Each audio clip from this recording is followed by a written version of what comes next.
আসসালামু আলাইকুম ডিগ্রি শিক্ষার্থীরা রকিবুল 24 এর ম্যাজিক ফর্মুলা ক্লাস 9 এ তোমাদেরকে স্বাগতম। আজকে আমি তোমাদেরকে শেখাবো প্যারাগ্রাফ রাইটিং ম্যাজিক ফর্মুলা, একটি প্যারাগ্রাফ দিয়ে সকল প্যারাগ্রাফ লেখার কৌশল। আজকের এই ক্লাসটি তোমাদের জন্য খুবই ইম্পর্টেন্ট। তোমরা আজকের এই ক্লাসটি প্রথম থেকে শেষ পর্যন্ত দেখলে প্যারাগ্রাফ রাইটিং নিয়ে আর তোমাদের কোনো সমস্যা থাকবে না। সমস্যা সংক্রান্ত প্যারাগ্রাফ, তো দেখো আমি এখানে কিছু প্যারাগ্রাফের নাম দিয়েছি। Food adulteration, drug addiction, smoking, hartal day, traffic jam, environment pollution, acid throwing, terrorism, copying in the examination, dengue, dowry, water pollution, road accident, price hike, deforestation, load shedding, eve teasing, state accident, air pollution, corruption, child labour, population problem, unemployment problem. অর্থাৎ যে কোনো ধরনের সমস্যা সংক্রান্ত যদি paragraph আসে তাহলে এই ফর্মুলাটুকু ইউজ করলেই হয়ে যাবে। তো দেখো আমি এখানে লিখেছি প্যারাগ্রাফ নেম। প্যারাগ্রাফ নেম বলতে তোমাদের পরীক্ষায় যে প্যারাগ্রাফটি আসবে তার নাম লিখতে হবে। তোমাদের যদি ফুড অ্যাডাল্ট্রেশন প্যারাগ্রাফ আসে তাহলে প্যারাগ্রাফ নেমের জায়গায় লিখে দিবা ফুড অ্যাডাল্ট্রেশন। যদি প্রাইস হাইক আসে তখন তোমরা প্যারাগ্রাফ নেমের জায়গায় প্রাইস হাইক লিখে দিবা। অর্থাৎ তোমাদের পরীক্ষায় যে প্যারাগ্রাফটি আসবে তার নাম এখানে তোমাদেরকে লিখতে হবে। Paragraph name has become a common incident in our everybody life. এর বাংলা অর্থ হলো আমাদের দৈনন্দিন জীবনে একটি সাধারণ ঘটনা হয়ে দাঁড়িয়েছে। It is a common matter for not only our own country but also for the other countries. এটি শুধুমাত্র আমাদের দেশের জন্যই নয় বরং অন্যান্য দেশের জন্য একটি সাধারণ বিষয়। এরপরে প্যারাগ্রাফ নেম লিখতে হবে, অর্থাৎ যে প্যারাগ্রাফটি আসবে তার নাম তোমাদেরকে লিখতে হবে। Has become a matter of great concern all over the world in recent years. এর বাংলা অর্থ হলো এই প্যারাগ্রাফ সাম্প্রতিক বছরগুলো সারা বিশ্বের একটি উদ্বেগের বড় কারণ হয়ে দাঁড়িয়েছে। এরপরে প্যারাগ্রাফ নাম লিখতে হবে is a curse for man. এটি মানুষের জন্য একটি অভিশাপ। It is going out of control day by day. এটি দিন দিন নিয়ন্ত্রণের বাইরে চলে যাচ্ছে। It makes the problem of all. এটি সবার সমস্যা তৈরি করে। We can not think of a free life for it. এর জন্য আমরা মুক্ত জীবনের কথা ভাবতেই পারি না। It loses not only our lives but also our progress. এটি আমাদের জীবন নয় বরং আমাদের অগ্রগতিকেও বাধাগ্রস্ত করে।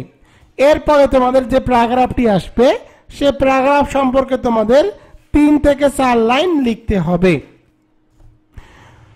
তো 3 থেকে 4 লাইন কিভাবে লিখবা একটু পরে আমি তোমাদের সেই বিষয়টুকু জানিয়ে দিচ্ছি। এরপরে দেখো তোমাদেরকে লিখতে হবে the people have to suffer A lot for this. এতে জনগণ চরম ভোগান্তি পোহাতে হচ্ছে। The bad effect of paragraph name can better be understood than described. এর খারাপ প্রভাব বর্ণনার চেয়ে ভালোভাবে বোঝা যায়। It's destroys the standard of social life. এতে সামাজিক জীবনের মান নষ্ট হয়। যদিও paragraph name is difficult to solve at of this problem completely from our society, we have to try our best. যদিও এটি সমাধান কঠিন এবং আমাদের সমাজ থেকে সম্পূর্ণভাবে বন্ধ করার জন্য সবাইকে সচেষ্টভাবে চেষ্টা করতে হবে। The government as well as conscious people can play a vital role in these regards. সরকারের পাশাপাশি সচেতন জনগণ এক্ষেত্রে গুরুত্বপূর্ণ ভূমিকা রাখতে পারে। The public administration should be conscious and active. জনপ্রশাসনকে সচেতন ও সক্রিয় হতে হবে। Proper steps should be taken to solve it. এর সমাধানে যথাযথ পদক্ষেপ নিতে হবে। A government only can not solve paragraph name by itself. একটি সরকার শুধুমাত্র নিজের দ্বারা এই সমস্যার সমাধান করতে পারবে না। সুতরাং we should all work hard to solve this problem. সুতরাং এই সমস্যা সমাধানের জন্য আমাদের সকলকে কঠোরভাবে পরিশ্রম করতে হবে। We can easily realise the bad effect of it. এর খারাপ প্রভাব খুব সহজভাবে আমরা অনুধাবন করতে পারি। We hope that we will be able to overcome paragraph name in the days to come. আমরা আশা করি সামনের দিনগুলোতে আমরা এই প্যারাগ্রাফের খারাপ দিক কাটিয়ে উঠতে পারবো। তো দেখো, প্যারাগ্রাফ নেম বলতে তোমাদের পরীক্ষায় যে প্যারাগ্রাফটি আসবে তার নামটুকু শুধু তোমাদেরকে লিখতে হবে। তো এখন আমি একটি প্রশ্নের সমাধান করে দিই। তো দেখো, এখানে আমি একটি প্রশ্ন দিয়েছি, price hike of daily commodities, অর্থাৎ দ্রব্যমূল্যের ঊর্ধ্বগতি সম্পর্কে একটি প্যারাগ্রাফ লিখতে বলেছে। তো আমি কি করব, প্যারাগ্রাফের নামের জায়গায় just price hike of daily commodities এতটুকু লিখে দিব, অর্থাৎ প্যারাগ্রাফের যে নামটুকু, প্যারাগ্রাফের নামের জায়গায় প্যারাগ্রাফের নামটুকু লিখে দিব। তো দেখো, আমি লিখে দিয়েছি প্যারাগ্রাফের নামের জায়গায় price hike of daily commodities. তো দেখো, এখানে কিন্তু এই অংশটুকু জাস্ট প্যারাগ্রাফের নাম লিখেই শেষ করলাম। এখন ডিসক্রিপশন লাইনে 3 থেকে 4 line price hike of daily commodities সম্পর্কে লিখে দিব। তো আমি এখানে ডিসক্রিপশন বক্সে 3 থেকে 4 লাইন লিখে দিলাম। তো লিখে দিলাম, দেখো, the price of essential commodities are increasing day by day. নিত্য প্রয়োজনীয় জিনিসপত্রের দাম দিন দিন বেড়েই চলছে। The prices of vegetables and groceries are no longer within the ability of common people.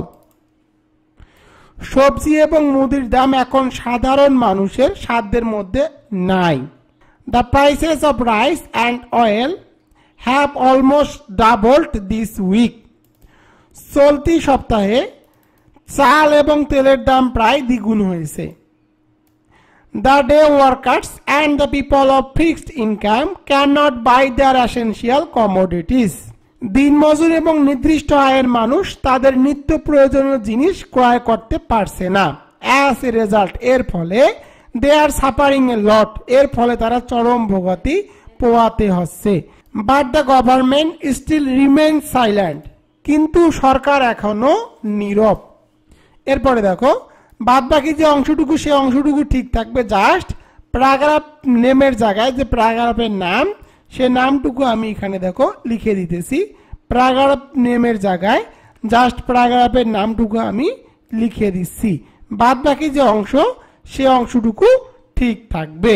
তো দেখো, জাস্ট এখানে আমি 3 থেকে 4 লাইন সুন্দর করে লিখে দিয়েছি এবং সামনের যে অংশটুকু এবং পিছনের যে অংশটুকু সে অংশটুকু কিন্তু ঠিক রেখেছি। তো তোমাদেরকে একটা বিষয় জানিয়ে রাখি, প্যারাগ্রাফ রাইটিং এ এরকম প্যারা প্যারা করে লেখা যাবে না। প্যারাগ্রাফ রাইটিং এ এক প্যারায় লিখতে হবে। তো দেখো, এই রকম ভাবে একদম এক প্যারায় প্যারাগ্রাফ রাইটিং লিখতে হবে। এভাবে প্যারা প্যারা করে প্যারাগ্রাফ রাইটিং লেখা যাবে না। তো দেখো, একটি মাত্র প্যারাগ্রাফ দিয়ে কিন্তু তোমরা চাইলে যে কোনো ধরনের খারাপ দিক সম্পর্কে প্যারাগ্রাফ লিখতে পারো। তোমাদের যাদের কাছে শিওর প্লাস এই সাজেশন বইটি রয়েছে, এই বইয়ের মধ্যে এই ফর্মুলাটুকু ইউজ করে টপ প্যারাগ্রাফগুলো দিয়ে দেওয়া আছে। তোমরা চাইলে এই বইটি ক্রয় করে সেই টপ প্যারাগ্রাফগুলো পড়ে যাও, ইনশাল্লাহ সেখান থেকে 100% কমন পাবা। ডিগ্রি শিক্ষার্থীরা, তোমাদের জন্য রকিবুল 24 পাবলিকেশন বের করেছে sure plus degree 3rd year English shortcut suggestion and solution parts course hand note 2024 examination 2022 compulsory English. এই সাজেশন বইটির প্রধান বৈশিষ্ট্য হলো মাত্র 8 থেকে 10 দিন পড়লে এ প্লাস নিয়ে নো টেনশন, 100% গ্যারান্টি। তোমরা এই বইটির মধ্যে কি কি পাবা এখন আমি সে সম্পর্কে তোমাদের জানিয়ে দিব। তো প্রথমে আলোচনা করব রাইটিং 50 মার্ক। তোমাদের রাইটিং 50 মার্কের জন্য এই বইটির মধ্যে কি কি পাবা এবং তোমাদেরকে কতটুকু পড়তে হবে। 3টি অ্যাপ্লিকেশন দিয়ে সকল অ্যাপ্লিকেশন লেখার কৌশল, 2টি পোস্টার দিয়ে সকল পোস্টার লেখার কৌশল, 2টি অ্যাডভার্টাইজমেন্ট দিয়ে সকল অ্যাডভার্টাইজমেন্ট লেখার কৌশল, 1টি নোটিশ দিয়ে সকল নোটিশ লেখার কৌশল, 1টি ডায়লগ দিয়ে সকল ডায়লগ লেখার কৌশল, 1টি সিভি দিয়ে সকল সিভি লেখার কৌশল, 2টি প্যারাগ্রাফ দিয়ে সকল প্যারাগ্রাফ লেখার কৌশল, 2টি রিপোর্ট দিয়ে সকল রিপোর্ট লেখার কৌশল, 1টি লেটার দিয়ে সকল লেটার লেখার কৌশল এবং 1টি মাত্র এসে দিয়ে সকল এসে লেখার কৌশল। আমি তোমাদেরকে এখানে যতগুলো আইটেম দেখালাম এই আইটেমগুলোর শর্টকাট টেকনিক দেওয়া আছে।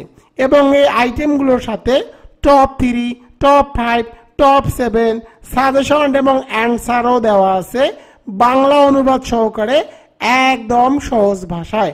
ইনশাআল্লাহ আমি সাজেশনের মধ্যে যেগুলো দিয়ে রেখেছি এর বাইরে তোমাদের কোনো প্রশ্ন আসবে না। এবার চলে যাব গ্রামার আইটেমে। তোমাদের গ্রামারে মার্ক থাকবে 20 মার্ক। তোমাদেরকে কতটুকু পড়তে হবে এবং কোন কোন আইটেমগুলো পড়তে হবে। Right form of verb, WH question, changing word, rearrange, fill in the blank, punctuation, antonyms, translation Bangla to English.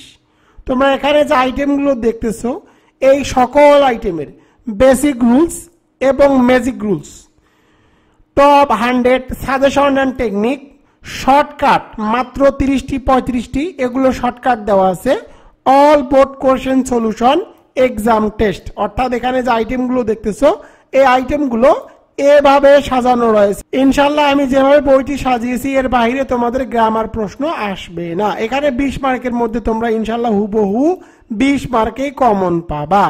আর একটা বিষয় তোমাদের থাকে প্যাসেজ রাইটিং, এখানে মার্ক থাকে 10 মার্ক। এই সাজেশন বইটির মধ্যে প্যাসেজ রাইটিং লেখার technique, top 100 passage word suggestion and answer, top 5 passage writing suggestion and answer দিয়ে দেওয়া আছে। এগুলো থেকে 100% কমন পাবা।